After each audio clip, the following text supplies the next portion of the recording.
The station with the best music. Best music. I love the music. Best music. Eclipse Radio. Bonjour chers auditeurs, chères auditrices, Aizen en direct de Radio Eclipse. Le sujet aujourd'hui portera sur les mariages et les divorces à la demande d'auditeurs. Quand on parle de mariage ou de divorce, d'un point de vue psychologique, on ne peut pas éviter le sujet des sentiments. Car l'amour, le vrai, trouve son essence dans les sentiments, le sacrifice, etc., etc. Comment des personnes qui s'aiment plus que tout peuvent arriver à se haïr, à se faire du mal, et je ne parle même pas des enfants, s'il y en a, car l'enfant ou les enfants seront mis au milieu et hériteront de toute la frustration du couple. Comment, avec tout l'amour qu'il y avait au début, les gens arrivent au divorce? Beaucoup de questions sur les mariages et les divorces, car il y a une augmentation des divorces. Est-ce que c'est, entre guillemets, un virus de notre époque, de notre société? Comment peut-on en arriver là, alors qu'il y a d'autres issues plus favorables? Pour commencer, si on parle de divorce, on ne peut pas éviter de parler de l'amour. Car logiquement, pour que deux personnes finissent par s'unir, il faut un minimum d'amour. Parler d'amour, c'est associer désir physique, échange et complicité. Pourtant, l'amour se décline en une infinité de nuances. Comme par exemple fusion, raison, dépendance et haine, etc., etc.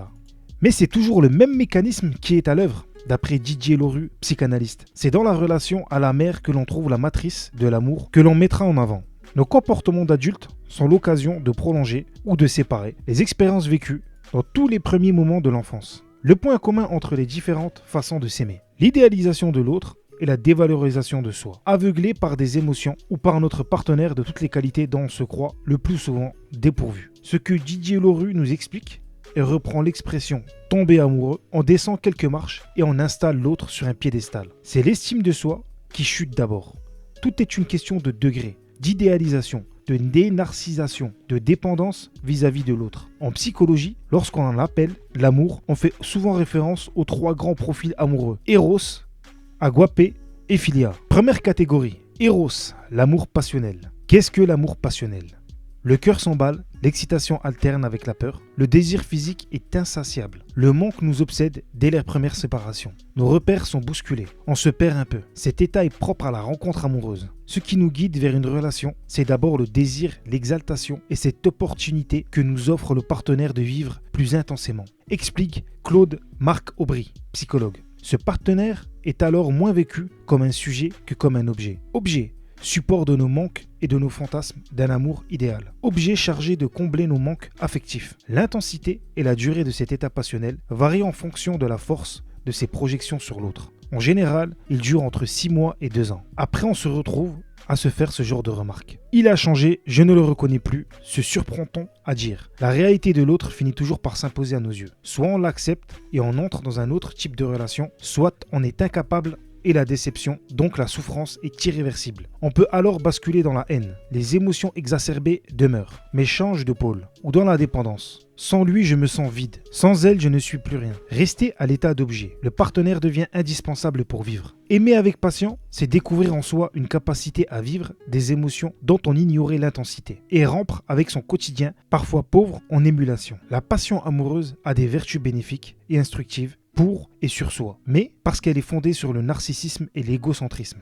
Elle ne peut être seule, socle de construction d'une vraie relation à deux, laquelle n'est possible qu'à condition de pouvoir regarder l'autre vraiment. C'est en décidant d'apprécier son partenaire avec ses défauts et ses qualités, mais aussi en reprenant conscience de ce que l'on est, soit hors du couple, que l'on peut glisser d'une passion déraisonnée à un amour plus constructif et apaisé. Deuxième type de catégorie, Agapé, l'amour-amitié. Autant l'amour-passion incite au repli sur soi et sur le couple, autant cet amour-amitié invite à s'ouvrir sur l'extérieur. On est complice, on se comprend, on s'écoute, on s'intéresse l'un à l'autre et on s'intéresse au monde.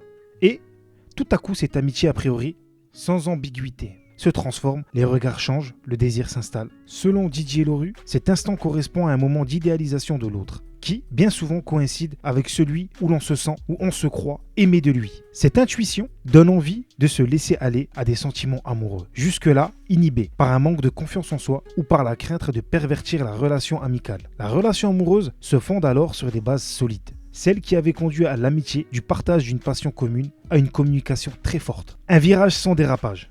Pas toujours, selon Didier Lorue. La relation qui prévalait jusqu'à présent est oubliée au bénéfice d'une nouvelle rencontre sur le mode amoureux. On perd la mémoire, preuve que l'amour, même le plus calme, est progressif. est toujours un peu pathologique. Cet amour, aguapé, peut-on le retrouver dans toutes les relations? Oui, répond Claude Marc, Aubry. On peut tout à fait considérer que l'amitié sexuée est une définition du bon amour. Bon, car la dépendance, cet amour oppose l'attachement nourri par une entente développée au fil du temps à des expériences partagées. La seule dérive possible ici, c'est, pris dans une connaissance mutuelle parfaite, les partenaires ne ressentent plus de curiosité ou de besoin de se séduire. La tiédeur émotionnelle s'installe, au risque de la lassitude et de l'envie de trouver ailleurs des sensations fortes. Troisième et dernière catégorie, l'amour filia, l'amour profond. C'est l'amour alliant désir et raison. On sait vivre libre ensemble. On s'aime, on ne s'appartient pas. L'amour profond commence avec la prise de conscience de ce qu'est l'autre réellement. Loin des fantasmes, amour dit mature ou éclairé, il suppose une bonne compréhension de soi-même et de l'autre, mais aussi de savoir déjouer les pièges et les mécanismes qui nous lient au passé qui entraînent la dépendance. L'imaginaire suggéré par les sentiments amoureux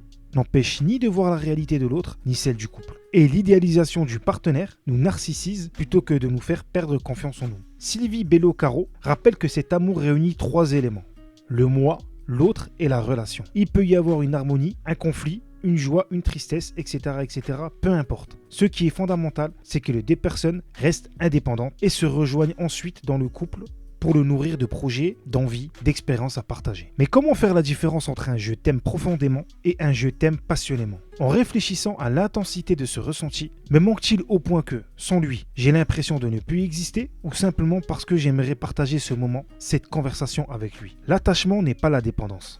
C'est le respect qui fait la différence. Respect de soi, être à l'écoute de ses propres désirs. Ne pas s'oublier pour l'autre et respect de l'autre. Si le mot respect ne fait pas écho à nos idéaux romantiques, il s'imposera pourtant vite comme le meilleur garde-fou de l'amour. Ici, j'ai insisté sur l'amour pour bien vous faire comprendre, chers auditeurs, chères auditrices, ce qui fait que 2 personnes finissent par s'unir. Maintenant, nous allons voir quels sont les mécanismes qui font que malgré que ces 2 personnes s'aiment, ils finissent par se séparer. Dans le résumé de l'amour, je faisais référence à l'idéalisation de l'autre. Automatiquement, le fait de tomber amoureux, on idéalise son partenaire en même temps, on se dévalorise soi-même. L'amour. Aujourd'hui, c'est plus l'amour éros.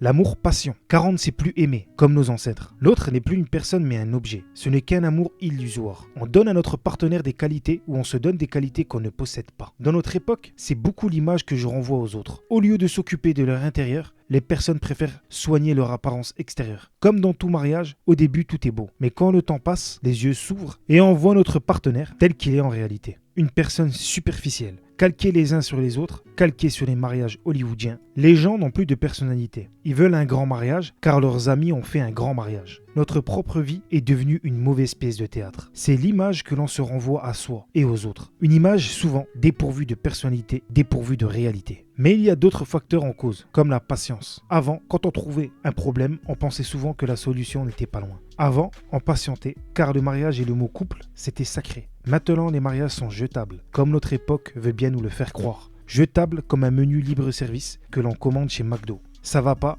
je te quitte. Dans une époque où les choses importantes n'ont plus vraiment de valeur, où on ne cherche pas les solutions mais plutôt les raccourcis, quand je vois des groupes s'organiser, se défouler sur les femmes ou les hommes, chacun se lance les pierres, ils ne trouveront jamais les réponses à leurs questions. Les réponses se trouvent en chacun de nous et elles sont sociétales, la mentalité dans laquelle chacun a été conditionné. Il faut absolument faire la différence entre la télévision et la réalité. Pour éviter tout cela, il faut absolument se poser les bonnes questions avant de s'engager. Si je m'engage, est-ce que c'est pour combler un manque, par exemple la solitude, entre guillemets, le mode de se marier par intérêt, pour ma famille, ou car tous mes amis se sont mariés et pourquoi pas moi? Quand on se marie, on le fait pour soi, pas pour les autres. Est-ce que je n'idéalise pas trop notre relation? Car si c'est le cas, il y aura des surprises une fois engagé, parfois des bonnes et souvent des mauvaises. Est-ce que je l'aime vraiment? Si oui, quelle épreuve je peux supporter pour elle ou pour lui? Suis-je assez patient pour endurer les épreuves de la vie avec ma partenaire? Dans quel amour suis-je? Un amour passionnel? Si c'est le cas, il ne durera pas.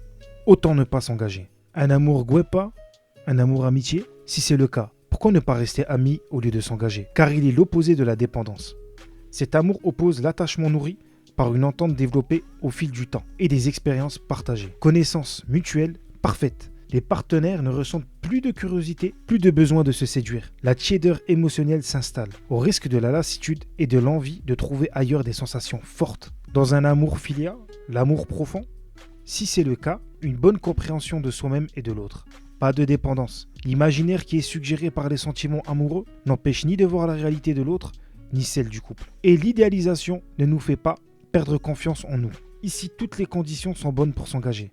Le partage, La confiance, l'espace que l'on laisse à notre partenaire, prouve que c'est un amour profond et bâti sur des valeurs sûres. Le but d'un engagement est de construire quelque chose de solide avec notre partenaire. Ici, c'est le cas. Pour aimer, s'engager, il est important, cher auditeur, chère auditrice, de s'aimer soi-même. Si tu ne t'aimes pas, comment tu peux aimer quelqu'un? Nous avons tous en nous quelque chose de spécial. À nous de le trouver et d'apprendre à s'aimer. De se respecter soi-même et de respecter l'autre.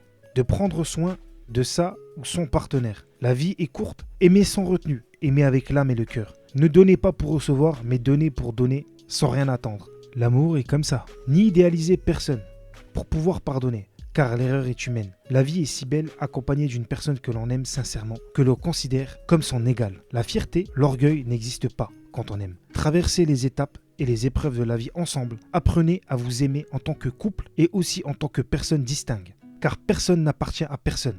On s'aime, c'est tout. Avant de vous quitter, je voudrais vous lire 3 textes d'un livre que j'ai écrit aux éditions Safe Scriptum, qui sortira prochainement. Le livre s'intitule « Au-delà du visible, tome 2 ». Le premier texte s'intitule « En toi ». Incompris, tu vis la nuit. Tu évites le jour on te juge, le jour on te blâme, la nuit on ne te voit pas. Tu as tenté de rêver d'être un être de lumière. Tu te voyais voyager à travers les rayons de soleil. L'ironie, c'est que la lumière t'a tout pris. La tristesse sommeille en toi. Je lis en toi comme un livre ouvert, car tes sentiments sont incompris. Notre relation avec notre moi idéal nous pousse à imaginer que le bonheur se trouve à chaque porte. Qu'est-ce que le bonheur pour une âme seule?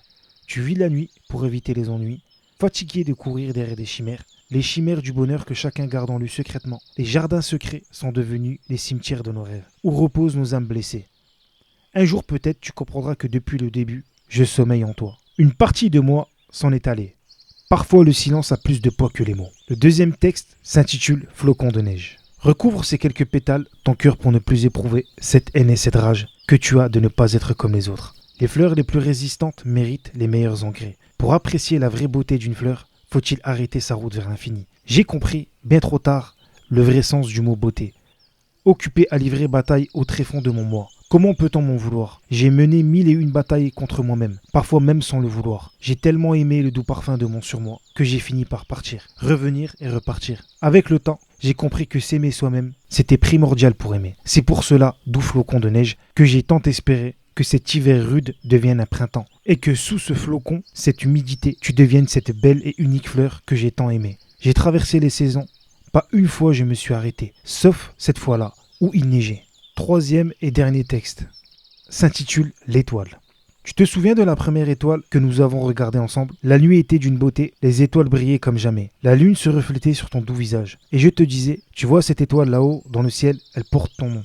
À jamais nos cœurs seront liés. Même si tu n'es plus là, chaque nuit dans le ciel, je revois la seule et unique étoile qui brillait dans mon cœur. Les astres sont nombreux, mais un seul brillera à jamais. Chers auditeurs, chères auditrices, je vous souhaite une excellente journée. Prenez soin de vous et de vos familles. Je vous dis à dans 2 semaines si Dieu le veut. C'était Aizen en direct de Radio Eclipse. The station with the best music. Best music. I love the music. Best music. Eclipse Radio.